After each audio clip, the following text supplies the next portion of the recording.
Bonjour et bienvenue dans un nouvel épisode de podcast dans l'éveil du masculin. Je suis Chris, coach et facilitateur d'espaces de transformation au service des hommes. Je suis spécialisé dans le biohacking, le dépassement de soi et la masculinité. L'intention de mon podcast est d'apporter des partages d'expériences, des conseils et des pistes de réflexion au sujet des problématiques et des défis qui concernent les hommes et leur épanouissement personnel. Mon souhait est d'aider chaque homme à marcher vers un masculin plus conscient et plus épanoui. Alors j'espère que vous allez bien.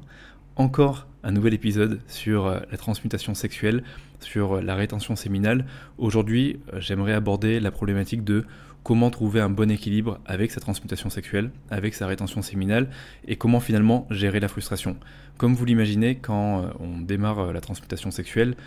et pour le reposer ici, la transmutation sexuelle, c'est le fait de pouvoir canaliser son énergie sexuelle pour la redéverser dans des projets, dans sa créativité, dans son sport, dans sa relation sexuelle avec sa partenaire. On passe par des périodes d'abstinence, donc de rétention séminale. La rétention séminale, c'est le fait de ne pas avoir d'éjaculation pendant plusieurs jours, voire plusieurs semaines. Et quand on se confronte à ça, naturellement, on se confronte à la frustration, car plus en fait je vais retenir mon énergie sexuelle, et plus en fonction de mon contexte actuel, en fonction de mon état émotionnel, je vais être amené à éprouver de la frustration. Et donc, je ne l'ai pas encore abordé ici, j'ai fait beaucoup d'épisodes sur la transmutation sexuelle, et je vous invite à aller retrouver la playlist que j'ai créée sur Ocha, sur tous les épisodes par rapport à la transmutation sexuelle, si c'est un sujet qui vous intéresse et que vous souhaitez en savoir plus pour la pratiquer et la mettre à disposition dans votre quotidien d'homme. Mais aujourd'hui, j'aimerais vraiment répondre à cette problématique qui est comment je peux justement arriver à gérer la frustration, gagner plus d'énergie, sans forcément tomber dans les extrêmes. Personnellement, quand j'ai démarré la transmutation sexuelle, c'était pour justement fuir le porno, pour vraiment réduire ma consommation en pornographie, pour remettre de la conscience sur ma sexualité et retrouver quelque chose de plus juste pour moi, mais aussi pour ma relation de couple. Et c'est vrai que quand on a tendance à arrêter quelque chose, on peut tomber aussi un petit peu en aversion et partir dans un extrême. Et donc au départ, quand j'ai commencé à me mettre dans la transmutation sexuelle, je me suis dit j'arrête la masturbation, j'arrête l'éjaculation et je vais tenir le plus longtemps possible pour remettre de la conscience sur ma sexualité, pour aussi gagner en énergie, car il y a beaucoup de bienfaits qui sont énoncés au niveau de la transmutation sexuelle, et on en parlera un petit peu tout à l'heure. Et finalement, ça a été des périodes pour moi compliquées, où je devenais hyper tendu, où je commençais à avoir beaucoup de frustration, notamment au bout de 2 ou 3 semaines, et je sentais que c'était plus juste, et finalement c'était quelque chose que je déportais dans ma relation de couple, comme si j'étais en attente de pouvoir me décharger, étant donné que je mets en place de la transmutation sexuelle et que je me contiens depuis un moment, et finalement ça allait un petit peu à l'opposé de ce que je souhaitais réellement. Et pour revenir déjà sur la transmutation sexuelle et sur la rétention séminale, aujourd'hui les bénéfices qu'on entend, notamment sur le net ou même sur la philosophie taoïste ou au niveau du tantra, souvent on entend que ça amène un regain d'énergie. Alors personnellement, moi je l'ai expérimenté, et en effet, quand on sort de la pornographie, qu'on remet plus de conscience sur sa sexualité et qu'on canalise mieux son énergie sexuelle, on peut ressentir en effet un regain d'énergie. Moi je sais qu'au bout d'une semaine, 10 jours, quand j'ai une période d'abstinence, donc de rétention séminale, au bout d'un moment j'ai l'impression d'être rechargé à bloc, d'avoir beaucoup d'énergie, d'avoir plus de créativité. Toutefois, d'un point de vue scientifique, aujourd'hui il n'y a pas d'études scientifiques qui prouvent que la transmutation sexuelle apporte plus d'énergie. Donc moi je l'ai expérimenté, il y a beaucoup de témoignages, et notamment sur le net, de personnes et d'hommes qui en parlent et qui ont en effet ce regain d'énergie. Pour le coup, on n'a pas pour l'instant d'études scientifiques qui se sont vraiment posées sur le sujet, en tout cas d'études sérieuses qui ont été menées sur un gros échantillon d'hommes et sur plusieurs années pour vraiment voir à quel point on pouvait gagner plus d'énergie et de vitalité. Toutefois, c'est pas parce qu'il n'y a pas eu de recherche à ce niveau-là et pas d'études que ça vient invalider le fait qu'on peut avoir plus d'énergie. En tout cas, après, c'est intéressant de le tester à son niveau et de voir si vous, en tant qu'homme, au bout d'une semaine, 10 jours, 2 semaines, vous ressentez en effet un regain d'énergie et de vitalité, que vous êtes plus performant dans vos séances sportives, que vous êtes plus productif au travail, que vous arrivez à mieux vous concentrer. Donc c'est un travail un petit peu, je dirais, à faire avec soi-même. Il y a d'autres bénéfices qui sont énoncés, comme le fait d'avoir une testo qui est beaucoup plus forte. Il y a eu quelques études scientifiques, alors pas énormément une fois de plus, mais qui ont prouvé que sur une période de rétention séminale d'une semaine, les participants qui avaient pratiqué la rétention séminale n'avaient pas des taux de testostérone beaucoup plus élevés, ou plus élevés tout court, que les personnes qui s'étaient masturbées et avaient éjaculé pendant la semaine. On a même pu voir qu'en fait, les taux de testostérone étaient un peu plus bas, on a sûrement pensé que c'était parce que comme il n'y avait pas d'éjaculation, il n'y avait pas forcément une resynthèse de la testostérone, ce qui faisait qu'il n'y avait pas forcément un pic à nouveau de testostérone et que la testostérone avait tendance à se stabiliser, voire réduire un tout petit peu. Donc pour le coup, c'est invalidé, on n'a pas plus de testostérone si on fait de la rétention séminale. Il y a aussi le bénéfice de la fertilité qui expliquerait que si on est en période de rétention séminale, on peut être beaucoup plus fertile et avoir un sperme de meilleure qualité. Ça, une fois de plus, au niveau scientifique, ça a été aussi invalidé. C'est pas le fait d'avoir une rétention séminale d'une semaine ou de 10 jours qui fait qu'on a un sperme de meilleure qualité. En général, le fait d'avoir une rétention séminale de 1 jour ou 2 jours, c'est suffisant pour avoir un sperme de suffisamment bonne qualité pour être fertile. Donc là, c'est pareil, on n'a pas suffisamment d'études scientifiques et le peu d'études scientifiques qu'on a eues viennent à valider le fait qu'on soit plus fertile ou qu'on ait un sperme de meilleure qualité. Je le pose là parce qu'il y a beaucoup d'hommes aujourd'hui qui pratiquent la rétention séminale pour avoir plus de testostérone, pour avoir un sperme de meilleure qualité, pour être aussi beaucoup plus fertile. Et comme on peut le voir, en tout cas si vous faites vos recherches, vous le verrez au niveau scientifique, il n'y a pas plus de recherches que ça. Et le peu de recherches qu'on a eu, ça vient valider ces deux bénéfices. Par contre, en effet, moi je l'ai vécu et je le redépose là une fois de plus, je le sens, il y a vraiment un regain d'énergie et de vitalité qu'il faut vraiment décorréler de la partie testostérone et fertilité. Par contre, un bénéfice qui est vraiment certain, et pour moi ça a été frappant, et là il n'y a pas d'études scientifiques à ce niveau-là, c'est vraiment le fait de pouvoir remettre de la conscience sur sa sexualité, sur son énergie sexuelle, et de pouvoir aussi sortir de schémas comme la pornographie, la masturbation compulsive, et de pouvoir retrouver une sexualité plus incarnée, plus intègre, plus juste pour soi, et notamment quand on est en relation de couple, le fait de sortir de la pornographie et de sortir de ces attentes, de ces scripts qui sont complètement fous et complètement irréalistes, ça nous permet d'avoir une meilleure position, d'avoir une position aussi plus mature, plus juste, et de pouvoir explorer une sexualité beaucoup plus consciente. Donc à ce niveau-là, même s'il n'y a pas d'études scientifiques, c'est certain, il y a un bénéfice réel, et c'est pour moi un fabuleux moyen de se réapproprier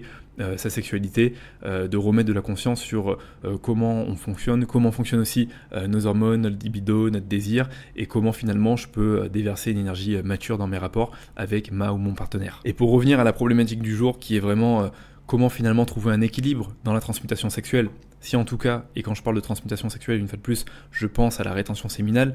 si en tout cas j'ai envie d'avoir ce regain d'énergie, j'ai envie de m'explorer, j'ai envie de remettre de la conscience sur ma sexualité sans tomber dans de la frustration, le premier point en effet pour moi c'est de ne pas tomber dans un extrême et c'est de commencer par des périodes de rétention séminale qui vont être relativement courtes. Surtout si avant vous étiez dans la pornographie, dans la masturbation compulsive, je recommande de commencer avec des périodes d'abstinence de peut-être 3, 4 à 5 jours, de voir un petit peu comment vous vous sentez avec ça et puis après de passer à 1 semaine, 10 jours, voire 2 semaines.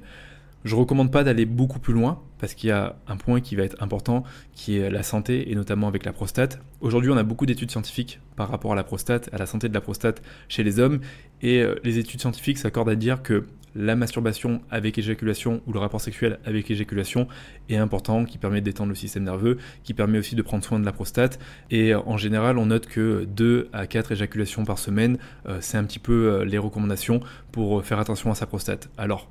c'est vrai que quand on met de la conscience sur son énergie sexuelle, on se dit bon, ça semble être quand même beaucoup d'éjaculer 2 à 4 fois par semaine et en même temps, il y avait une autre étude que vous pouvez facilement retrouver sur internet. Moi, ça m'a vraiment alerté et je sais pas comment ils ont mis en place cette étude, mais ça recommandait tout simplement pour avoir une bonne santé prostatique, mais aussi pour être heureux et épanoui dans son quotidien d'homme, de devoir en gros éjaculer 21 fois, si je ne me trompe pas, par mois, ce qui me semble juste énorme. C'est plus d'un jour sur 2 où en fait on est en train d'éjaculer, où on est en train de vider notre énergie sexuelle. Cette étude, moi, elle me semble incohérente, mais pour le coup, c'était une étude qui a été menée sur un gros échantillon. Et l'étude dont je vous ai parlé avant, c'est une étude chinoise justement, qui a montré qu'au contraire, éjaculer trop souvent n'était pas bon pour la prostate et qu'il fallait plutôt une moyenne de 2 à 4 éjaculations par semaine. Donc moi, je vous recommande quand même de faire vos recherches, c'est hyper important, car le but c'est de s'instruire soi-même. Moi, je vous donne un petit peu la synthèse là rapidement de ces études-là, mais on peut le voir qu'il y a quand même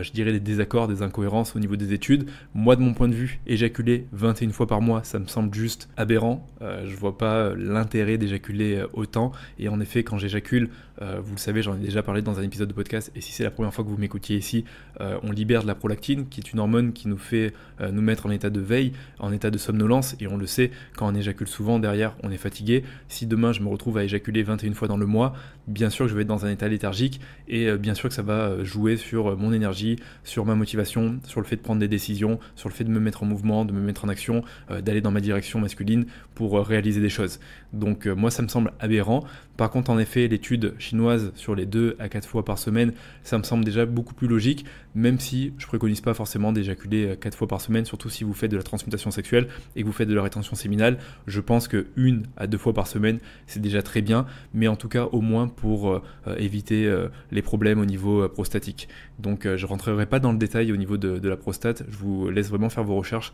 par rapport aux facteurs qui peuvent justement déclencher des cancers de la prostate, mais c'est hyper intéressant. Et puis après voilà, une fois de plus, je pense qu'il faut arriver à lisser tout ça. On peut avoir des périodes d'abstinence pendant 1 semaine, 2 semaines, 3 semaines, et on peut avoir des périodes où notre état émotionnel est un peu moins adapté à ça, où on va avoir des périodes d'abstinence qui sont beaucoup plus courtes, qui peuvent durer 3 ou 4 jours. Donc le tout, c'est aussi vraiment d'être à l'écoute de soi et de ne pas tomber dans une forme de rigidité. Et pour revenir à comment gérer justement cette frustration lorsqu'elle se pointe, alors on est tous inégaux face à la frustration. Il y a des personnes qui la gèrent très bien, qui arrivent à la recanaliser dans d'autres choses, dans des projets, et il y a des personnes qui sont très facilement en réaction avec la frustration et vont chercher à la combler avec, je sais pas, de l'alimentation émotionnelle ou avec justement de la pornographie, de la masturbation pour avoir un shoot de dopamine, pour avoir un Doliprane et pour ne plus se sentir frustré. Donc c'est vrai qu'on est tous inégaux par rapport à ça, donc c'est vrai que les conseils que je vais vous apporter, c'est vraiment adapté à vous, mais pour moi, ce qui a fonctionné, c'est de vraiment mettre à disposition mon énergie dans des projets qui me demandent du temps, de la concentration et de la créativité. Ce que je remarque, c'est que quand je suis dans des périodes où je suis un petit peu en mode ennui, je fais pas grand chose, je prends pas beaucoup de prise de décision, je me prélasse un petit peu à la maison, en gros je ne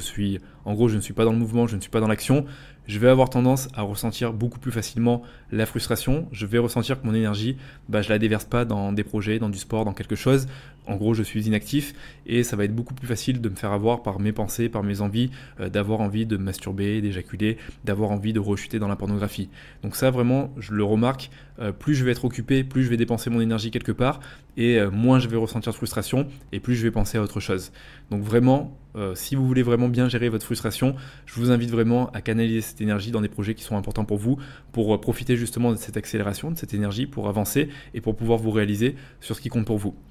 Un autre point pour moi qui est important, ça va être vraiment d'être à l'écoute de votre corps et notamment de votre système nerveux. En général, on va être beaucoup plus facilement frustré quand on va avoir un système nerveux qui est plutôt en mode combat ou fuite, donc plutôt dans la branche sympathique et pas dans la branche parasympathique. Plus on va être capable de se détendre, de vraiment se relaxer, de conserver de l'énergie à l'intérieur de soi, et plus ça va être évident de faire passer la vague de frustration, plus ça va être évident de trouver de la stabilité émotionnelle. Et donc pour le coup, votre routine à ce niveau-là doit être importante car elle va vous permettre de mieux gérer la frustration. Et la frustration, vous pouvez la gérer avec des exercices de respiration pour détendre votre système nerveux. Ça peut être fait avec de la douche froide, avec des bains glacés, pour aussi chercher un état de relaxation et détendre le système nerveux et créer une sorte de changement physiologique pour se reprendre un petit peu en main et revenir dans son axe. Et ça peut être fait avec des activités qui vont vous apporter de la relaxation. Ça peut être de la sonothérapie, ça peut être le fait d'aller marcher en nature, ça peut être le fait de recevoir un massage, tout ce qui peut vous détendre et vous relaxer et qui va vous permettre d'être à l'écoute de votre corps et de vous apporter vraiment cet état de détente